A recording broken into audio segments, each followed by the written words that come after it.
Hello there ladies and gentlemen, TX141 here, also known as Paul, welcoming you to another pair of Ace in a Day gameplays for the arcade mode of War Thunder.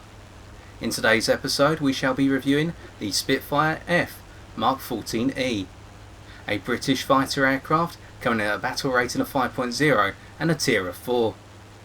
To provide you with a brief historical overview of the aircraft, we must go back to 1938 and examine the concept of the Griffon powered Spitfire in general. In this year, the British Navy Fleet Air Arm approached Rolls-Royce to see whether they could develop a larger, more powerful version of their Merlin engine.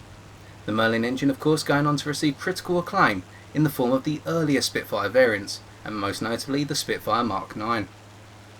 In general and for reference, naval aircraft are usually larger and heavier than their land-based counterparts, leading to greater performance demands on the engine in general, and hence the naval requirement.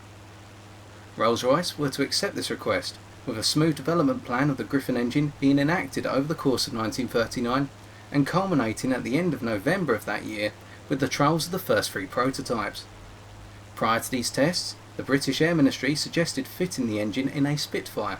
with Supermarine, the key design bureau behind the Spitfire, issuing specification 466 for this project as of December 4th, 1939. This work however was to be temporarily halted in early 1940,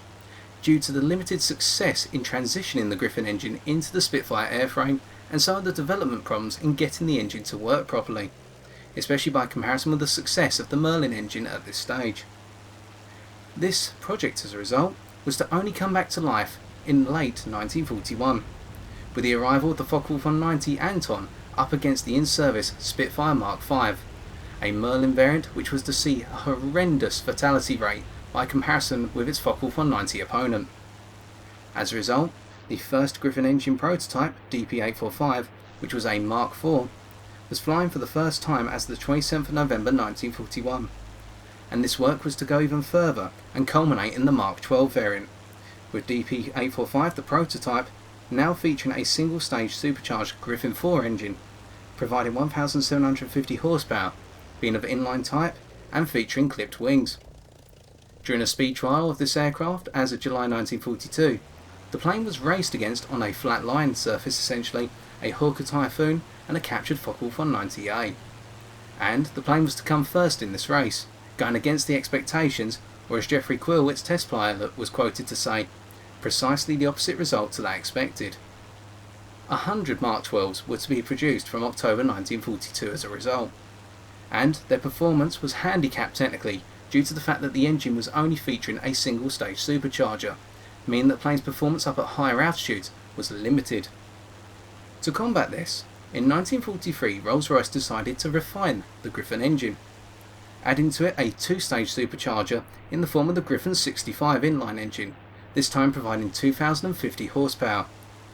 Using a Mark 8 frame, which was redesigned to feature a bubble canopy, an enlarged tail fin and a cutback yet lengthened fuselage to accommodate the new engine. This was to create the foundations for the eventual Mark 14, and this plane could either feature a C-type wing or an E-type wing, leading to the Mark 14C or Mark 14E specifications.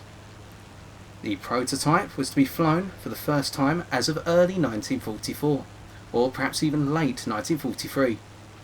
The prototype was to see multiple successes over the course of its trial flights, and by the spring of 1944, the prototype staging was to develop into production of the Mark 14. With the plane being rolled out into combat service as of the summer of 1944 onwards, with a total of 957 aircraft being produced, including the C and E types. The C type was to feature an elliptical wing with the armament of 2 20mm Hispano Mark II cannons and 4 7.7mm machine guns. Meanwhile, the E-type wing was to feature the same cannons, but 2 12.7mm Browning machine guns. Not only was the fighter to give, in the words of Wing Commander Peter Brothers, the shock of their lives to the German pilots when, having bounced you from a superior height, they were astonished to find the Mark 14 climbing to tackle them head-on. But it was also crucial in fighting against the threat of the V-1 flying bombs, with Mark 14 pilots being attributed to bringing down at least 300 of these bombs, from 1944 to 1945. As a result, the Griffon engine Spitfire Mark 14 was to be the final and definitive variant of the Spitfire during the Second World War, and the one which is a true testament to the power of such a brilliant airframe and a wonderful design. Therefore, with our historical overview out of the way, we should quickly express our gratitude to Blaze Wingbreaker, a fellow War Thunder pilot and subscriber to this channel, who has provided today's paint scheme. This scheme is a special one at my request, in order to celebrate reaching the 1000 subscriber milestone. And with that being said, let us get into the review and see how the Mark 14E handles in War Thunder. Hence, our first gameplay for today is taken from the airfield domination map Peleliu. For the purposes of this match, we're using the following setup. Stealth belts for our 12.7mm. The reasoning here is that the majority of the rounds, if not all of the rounds within this belt, are comprised of incendiary in nature, whether they be armour piercing incendiary or intermediate adjustment incendiary. These rounds, when installed on enemy aircraft, have a very high chance of penetrating fuel tanks and setting them on fire, leading to those burnout kills that we so desire. We second this with air target belts for our 20mm cannons, whereby all of the rounds within this belt are high explosive in nature and do not have tracers associated with them. On top of this, some of the rounds are also semi-armour piercing, which means when installed on fighter or bomber alike, there's a chance of taking out the pilot or knocking out key components thanks to the armour piercing rounds, with pilot knockouts being due to the high explosive nature of the armour.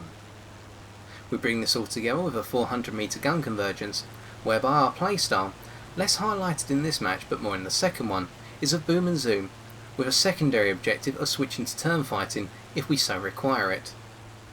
Finally, we're using the standardised 30-minute fuel load to provide us with the capacity to go to the end of the game if we need it. And so we initiate this portion of the review by analysing the climb rate of the Mark 14E, and realising that the climb rate is incredible in general for its battle rating of 5.0.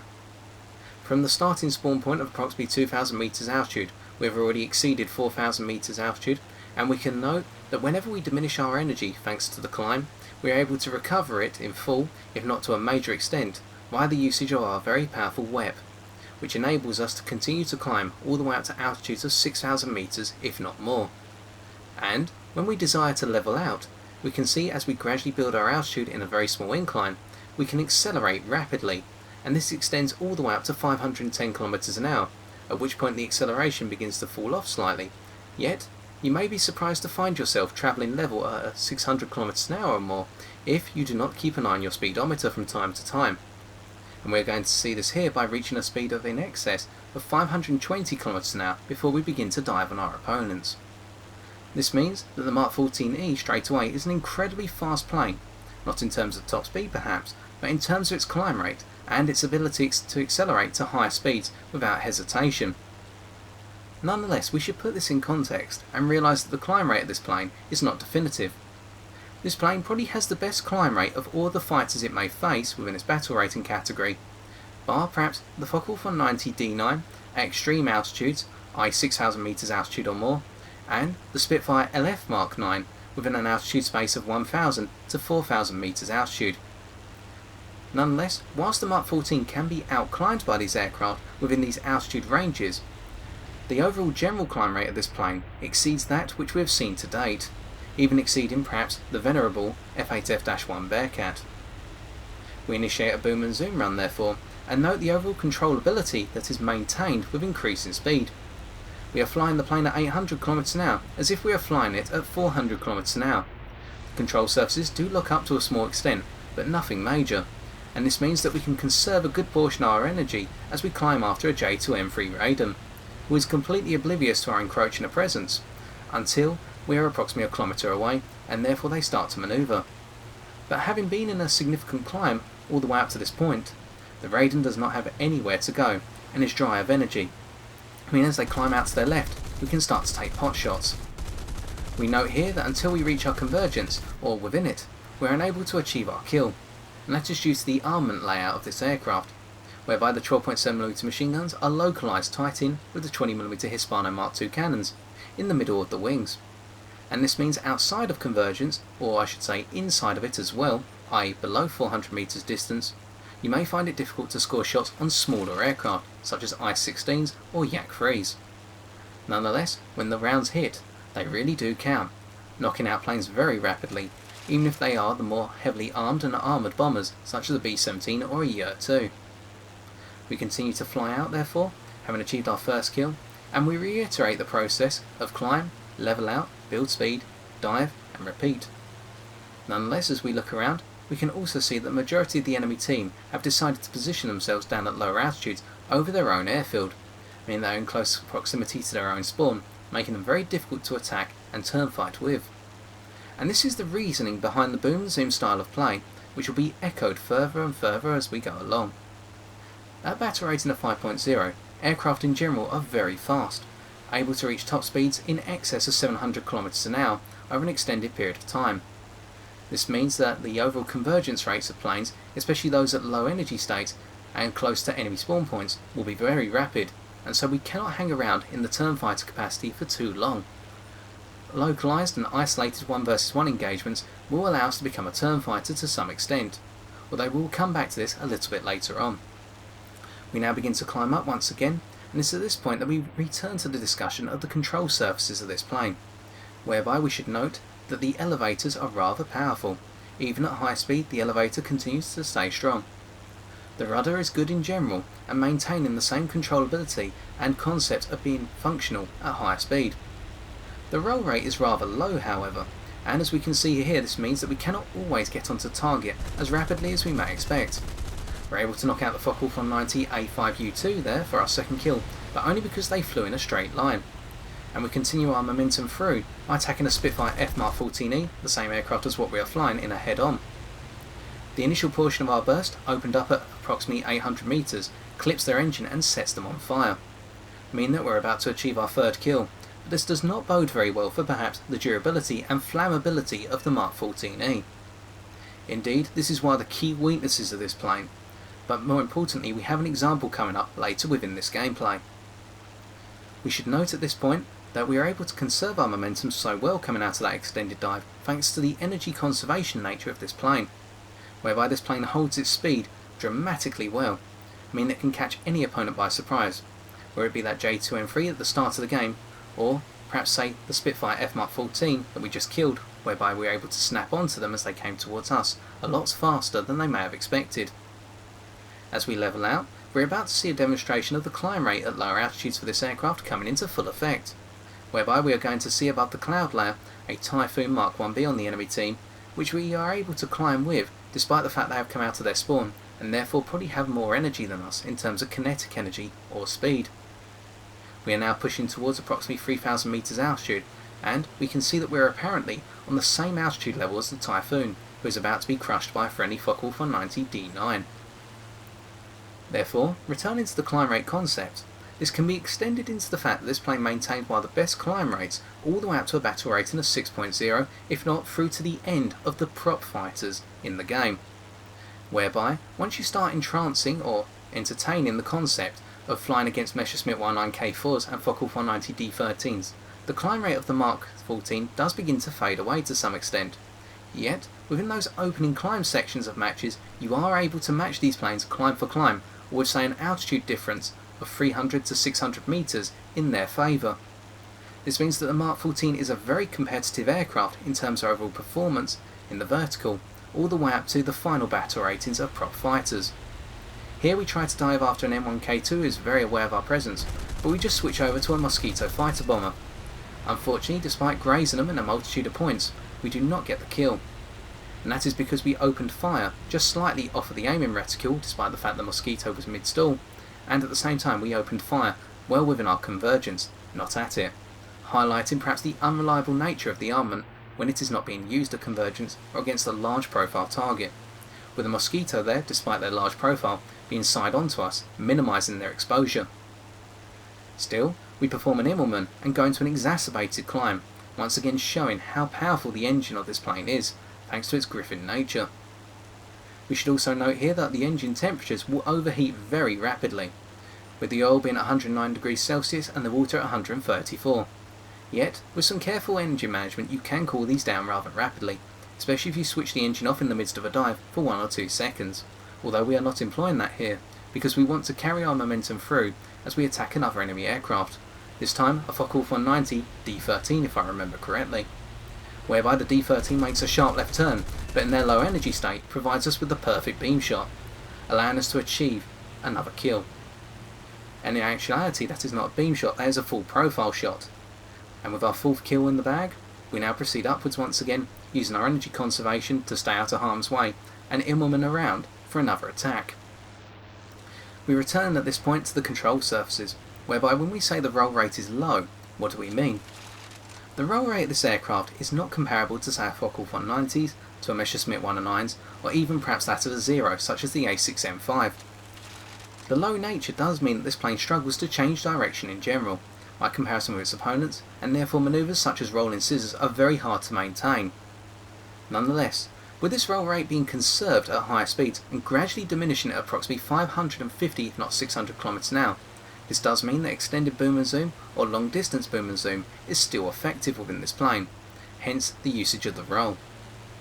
Here we dive down on an enemy F8 F-1 Bearcat who is trying to chase a friendly Focke-Wulf 190 on our team, and having opened fire at approximately 0.55 km, we see that our rounds only begin to hit at 0.5, and at a distance of 0.35 km we achieve our critical hit, before following through to attack a Focke-Wulf 190A,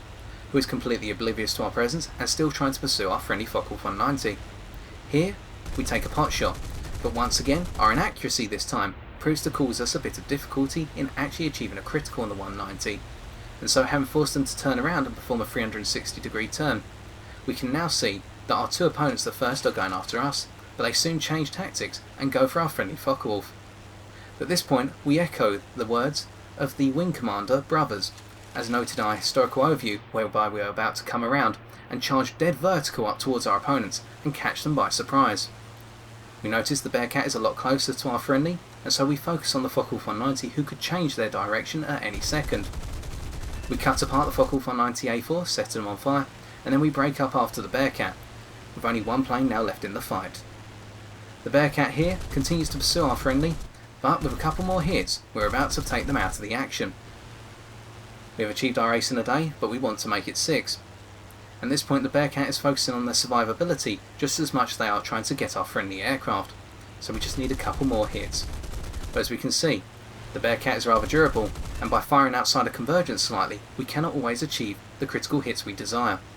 But eventually we damage the left flap of the Bearcat, and this is enough to force them to break off of the friendly Focke-Wulf. And we continue to put the rounds in, at this point running out of cannon ammunition and just ripping apart the Bearcat with our 12.7s. This brings us on to another point concerning the overall ammo capacity of the Mark 14, whereby the ability to store 500 12.7mm machine gun rounds, 250 to each gun, and 120 cannon rounds to each of the cannons, means that the armament load is rather lacking by comparison with say a Focke-Wulf 190A8 that is able to carry in excess, if I remember correctly, of 700 20mm cannon rounds. This means you are going to have to be accurate on targets in order to avoid multiple reloads during the course of a game, or you're going to have to play with the concept of being able to get in and out of the fight rather rapidly and use a very fast reload time in order to reload your guns. At this point we are about to make a mistake and highlight the durability of the Mark 14 as being low. We dodge the initial burst of an I-185, but the second portion of their burst just clips our tail section, and with 1 or 2 20mm high explosive rounds hitting us, it's enough to set our tail section on fire. Nonetheless, here we show the turn fighter capabilities of the Mark 14E, coming around and starting to cut into the I-185 as retribution. Our third burst achieves a critical hit, and it's enough to take out their tail control and put them into the ground, whereby, as they enter the deep blue sea, we pick up our 7th kill, and we now return to the point concerning the turn circle and then the durability of this plane. The turn circle of the Mark 14E, from testing up against other pilots mid-matches, seems to lie just somewhere between say that of a Spitfire Mark 16 and that of a Yak 3, meaning this plane makes for a decent turn fighter but not one of the best. It is highly not recommended that you try to turn fight against a Spitfire Mark 9 in this aircraft, due to the fact that Mark 9 does have the better turn circle and the ability to bleed its speed more effectively by comparison with the Griffon's overall engine power.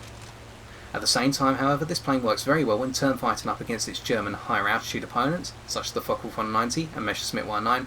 or indeed up against some of the Russian aircraft such as the LA-7B-20, of which we are now going to show our engine performance by comparison with the B-20 who has just come out of spawn. As we do this, we are also going to highlight that the durability of this plane and the flammability are quite extreme,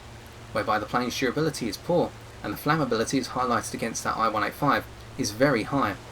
meaning that only 1 or 2 shots may indeed set your fuel tanks on fire, with it being a 50-50 gamble as to whether the fire will go out instantaneously or continue to burn and lead to your eventual death. But here, as the LA-7B-20 gradually stalls out, they glance us once again with their 20mm cannon rounds, and one portion of their blast manages to clip our right hand wing and damage the aileron tabs to the extent whereby they have been criticaled, and our overall roll rate has now been compromised to a major extent. We come around using our landing flaps and our powerful rudder and knock the LA-7B-20 out for our 8th kill, with just one or two 20mm high explosive cannon rounds. So, continuing with our durability, we not only have to note the flammability of this aircraft as being high, but also the fact that one or two hits will usually lead to a huge portion of damage being delivered to this plane, especially by comparison with aircraft such as the LA-7B, despite that rather extraordinary example there of instantaneously knocking them out, or say an F-8F-1 Bearcat. If you get hit in the wings, do not be surprised if the round completely shears off one of your wingtips. And at the same time, if this does occur, do not give up hope, as the controllability of this plane, when it has lost a wingtip, is maintained to a very small extent, whereby if you make manoeuvres based on the mouse, not the keyboard, you may even try to pick up one or two more kills or land it safely. We continue to look around, and now realising that our overall performance is linearised to some extent due to the lack of aileron control on the right hand side, we have to ensure that we create very long lines in order to attack along. We note a G-A-10 who has been forced down to lower altitudes, either of their own accord or by the fact that our presence up at higher altitudes has encouraged them to do so, and so we gradually come around now to exact another boom and zoom run, but this time we're going to take our speed up even further and make it even more linear. We continue to note that there's a P-39K directly above the airfield, and there's a P-51, our two key targets here, and planes which will not be able to outrun us. We continue through, but as we can see here, our overall controllability on the aileron tabs is now weakened to the extent whereby we want to stay as in a straight line as possible, with this Focke 190A coming up directly towards us, and being a U2 variant, allowing themselves to enact 6 20mm cannons on our overall fuselage. Fortunately, we dodged the incoming fire, but with no roll rate in hand we now have to use our engine power to stay out of the way, especially with those 20mm cannons bearing down on us. But again, we can use the incredible power of our Griffon engine to stay out of the way and let a friendly Spitfire finish them off. So, we come around here using our rudder and our elevators, which are maintained even with this damage, and begin to climb once again. We must also note within this plane that the overall speed of this plane is perhaps not enough, as I may have already suggested. This plane, for all of its strengths, does not have the top speed in order to outrun aircraft such as the Focke 190 D9 or the Yakovlev Yak-3, whereby the Yak-3 is just slightly faster down at lower altitudes and is able to accelerate with this aircraft to some extent up to an altitude of 3,500 metres. The Focke 190 D9 on the hand will be able to outrun the Mark 14E on all accounts. If the two planes spawn in at the same level altitude and at the same speed, you will find that eventually the D9 will be able to outrun the Mark 14 in the long run, and so this can lead to some pursuit difficulties despite the overall enhancement to top speed that the Griffon engine provides on this Spitfire. We can see that our friendly aircraft are knocking out the rest of the enemy aircraft, and as a result we just need to fly around and survive to the end of the game, and at the same time taking the scenery and what is an absolutely battered aircraft. And so with this game now coming to its end and the sky is dominated in our favour, it's now time for us to take a look at the post-game stat screens.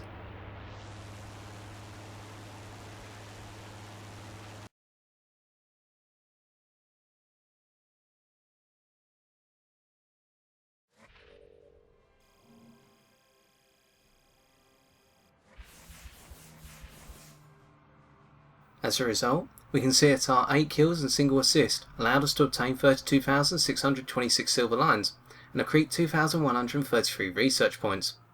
All of this research, of course, going towards our continued work on the Spitfire F Mark 22. We hereby conclude this first gameplay then by realising it as a demonstration of perhaps the F Mark 14E outside of its comfort zone,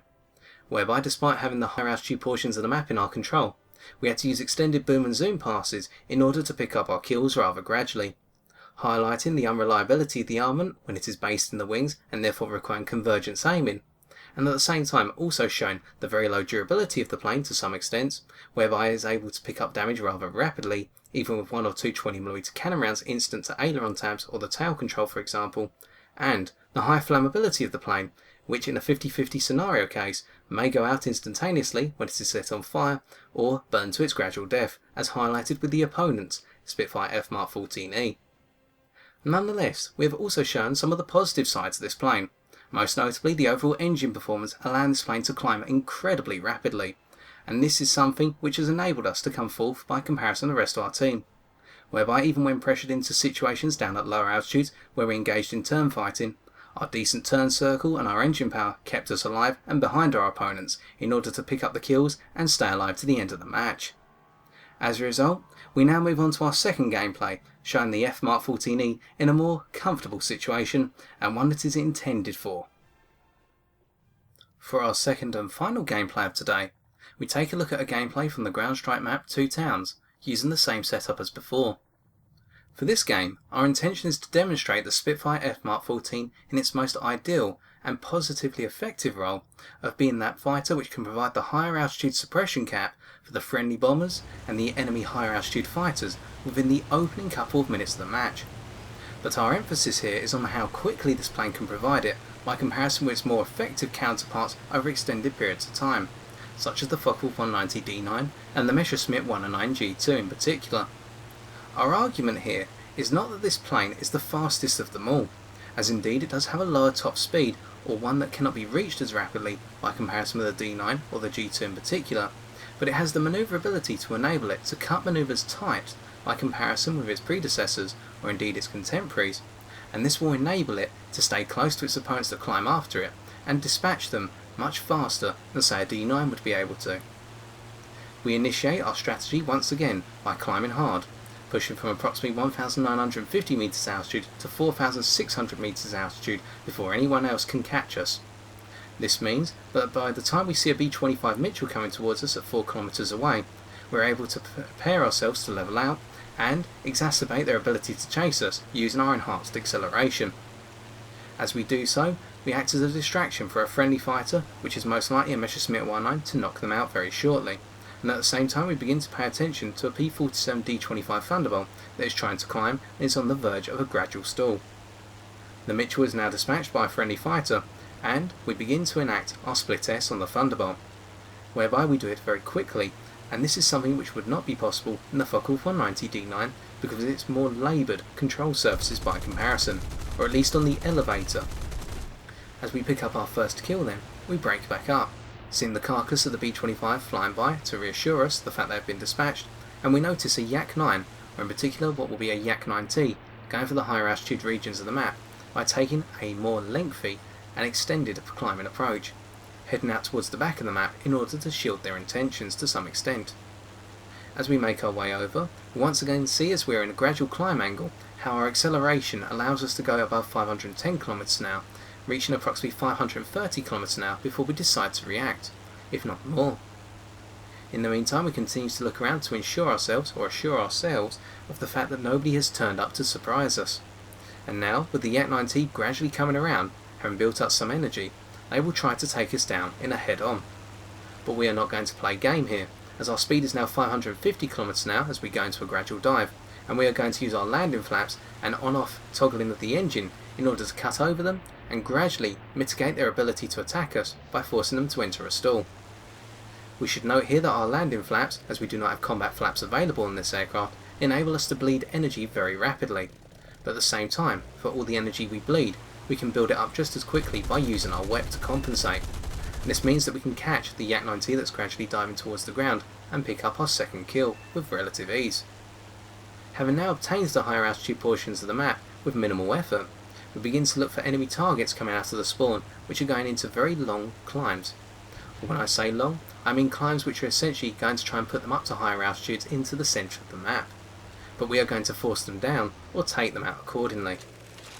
In the meantime, we need to talk about this fighter by comparison with its previous iterations, such as the Spitfire LF Mark 9 and the Spitfire LF Mark 16, two planes that share the same engine in the form of the Merlin 66 engine or the Merlin 266 engine if it was manufactured in the United States by Packard. For these two planes, they have rather different characteristics in terms of their overall manoeuvrability. Both planes, however, have the same vertical capabilities to some extent, both possessing climb rates which are able to go very well up to altitudes, especially in the range of 2,000 metres to 4,000 metres if not approximately 5,500 in the case of the LF Mark 9 in particular, with the shorter altitude range being specific to the Mark 16. The difference is in the fact that the Mark 16 has clipped wings and therefore has a higher roll rate and can occupy the boom and zoom space within this lower altitude cap. Meanwhile, the elliptical wing design of the LF Mark 9 means that it is more of an all-rounder, or the legendary all-rounder we should add, as we saw in our review of the Spitfire F Mark 9, which may be seen using the link in the top right corner of your screen as displayed now. And as we push through to pick up a triple kill here, knocking out the Messerschmitt 19 F4 Trot before they can come around for the head-on due to their lower energy state, and we push through to eliminate the Yak 9K, entering a spin, we carry on by arguing that the LF Mark 9 does, to some extent, have the Mark 14E beaten in terms of its climb rate in this medium altitude range, but the difference is whether it be the LF Mark 9 or indeed the LF Mark 16. Neither plane is able to sustain its climb rate above 5,000 metres or 6,000 metres, take your pick. Meanwhile, with the Mark 14E here, this plane is able to sustain its overall engine performance and climb rate all the way up to 8,500 metres altitude, and by the time you reach 9,000 metres altitude, as I've been pursued on one occasion by some rather interesting gentlemen, you will find that this plane gradually starts to lose its overall performance, but still accelerates very nicely. I mean, this plane technically can lure its opponents up to extreme altitudes if it is in a situation of pressure. But fortunately for us here, as this P400 tries to enact some pressure on us, we can use our manoeuvrability to dodge their incoming 20mm and machine gun fire, and force them to stall out, and once again use our landing flaps and engine control to come around very rapidly on them. Once again, something that a Messerschmitt 19 G2 or a Focke-Wulf 190 D9 would have trouble doing as quickly as that. As a result, returning to the Spitfire arguments by comparison with its predecessors, we realise that the Mark 14E is a plane which is unique in the fact that it has this new found all-round engine performance. And at the same time, in terms of turn circle, this plane has a slightly wider turn circle than its two predecessors, which does mean that the turn fighter capabilities are weakened to a small extent. Yet nonetheless, this does mean that this plane is able to outturn planes such as the Yak 9P, the Messerschmitt 19s, the Focke-Wulf 190s, and even some of the American fighters such as the P-51 Mustang, and can equal the F-8F-1 Bearcat to some extent.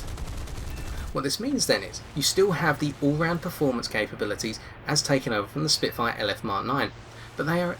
exacerbated, if not emphasised even further, by the fact that the altitude range this fighter wants to perform in is extended to a major range.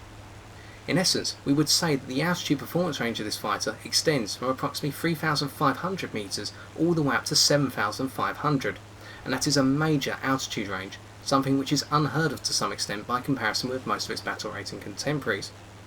In the similar vein, if we were to discuss the speed capabilities, i.e. which speed range would be most ideal for this fighter, we would have to say in the speed range of 350 to 750 km an hour, with an emphasis at approximately 500 km an hour. And this once again is due to the control surfaces being retained rather nicely with increasing speed or even at lower speeds, with the performance only beginning to fold and fall away at say a speed of 275 km an hour. But once again, with the enhanced weapon in this plane, you are able to build up your speed just as rapidly once again in order to avoid this pitfall, as we pick up our 11th kill in a double strike routine. The enemy fighters are gradually waning out now, and we can see that our friendly bombers are having a whale of a time knocking out the bases and putting pressure on the enemy airfield, as we see a Junkers 87 in the distance. For reference, we should also note that both of these gameplays, if I remember correctly, were recorded in patch 1.45, although I may be mistaken as these games were recorded some time ago. This plane, if these games are quite old,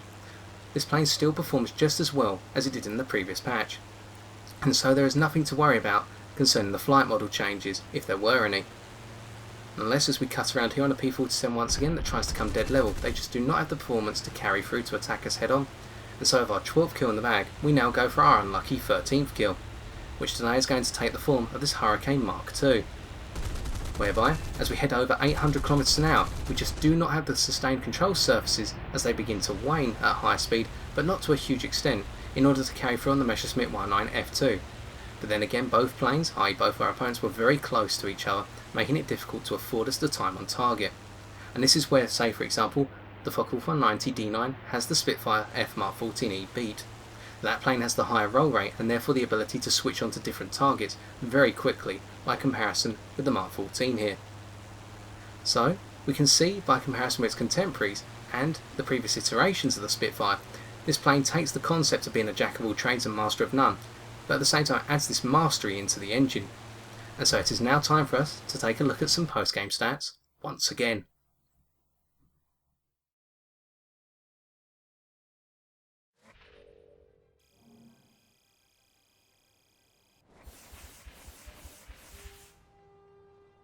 This time around then, we can see that our 13 kills allowed us to obtain 53,768 silver lions. On top of this, we accreted 2,297 research points, successfully finishing off our research on the Spitfire F Mark 22 as a result. We hereby conclude our review of the Spitfire F Mark 14E then, by realising that this plane has some notable weaknesses which enable it to be taken down accordingly. These weaknesses pertaining to the low durability and high flammability of the plane, as well as the confinement of the armament into the wings, meaning that unless this plane is used at Convergence, it may not hit the target, especially if it is of low profile. As a result, head-ons can rip this plane to pieces, especially in planes such as the Focke-Wulf 190D9, whereby the armament is constrained towards the nose, or indeed in say a Yakovlev Yak-3. What's more, this plane is not the fastest of its battle rating, meaning that in general planes can catch it, whether in a dive or on the level, such as the Messerschmitt Y9G2. Or alternatively, planes at lower altitude which prefer lower altitude performance, such as the Yak-3, are able to catch up or keep with this plane to some extent. For these weaknesses, however, this plane shows a plethora of strengths, carrying over and maximising the strengths from the Spitfire LF Mark 9 and Spitfire LF Mark 16 accordingly, with the Griffon engine providing this plane a new lease of life in its overall climb performance, being extremely high and enable it to get to higher altitudes before everyone else. What's more, this plane maintains its overall performance all the way up to an altitude of 8,500 metres, and so long as this plane pushes above a speed of 300 km an hour, its control surfaces will respond incredibly well all the way up to a speed of approximately 800 km an hour, even with the depreciation of controllability starting to appear at 650 km an hour, but not at a rapid rate by comparison with the Spitfire LF Mark 9. By using these strengths, we therefore managed to obtain first place by comparison to the rest of our team, because we were able to stay in the fight and keep our engagements tight, knocking out our opponents as they stalled out below us, and then enacting boom and zoom extravaganzas onto our opponents as they tried to climb up underneath us, meaning that nobody was safe from our ever-present presence. Therefore, if you are looking for the truly definitive version of the Spitfire that was to see service during the Second World War, I would strongly recommend going for the Spitfire F Mark 14E, as whilst we previously said that the Spitfire F Mark 9 was legendary, the Mark 14 here is something beyond that. It is something truly special. And so I've been TX141, and if you've enjoyed this video, why not leave a like, comment or subscribe for future War Thunder videos on my channel. And until next time, ladies and gentlemen, take care and good luck in the skies.